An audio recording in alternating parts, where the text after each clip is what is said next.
খারাপ হয়, বদমেজাজি হয়, নেশা করে, মাতাল হয়, বউকে ধরে মারধর করে, তাহলে সেই মেয়েটার মা সেই মেয়েটাকে বোঝায়, মারে একটু ধৈর্য ধরে সংসার কর, দেখবি তোর কপালেও একদিন সুখ আসবে। জামাইকে ভালোবাসায় ভরিয়ে রাখ, দেখবি তোর ভালোবাসা পেতে পেতে জামাই একদিন বদলে যাবে, জামাইও একদিন তোকে খুব ভালোবাসবে, তোর কপালে উপরওয়ালা একদিন ঠিক সুখ লিখে দেবে।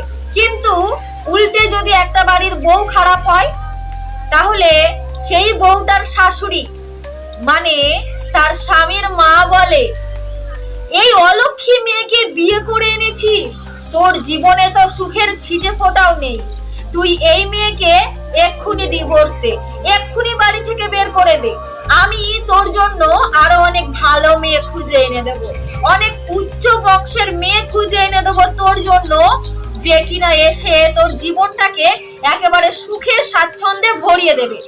বুঝতে পেরেছেন তো একজন মেয়ের মায়ের মনের ইচ্ছা আর একজন ছেলের মায়ের মনের ইচ্ছাটার মধ্যে পার্থক্য কোথায়?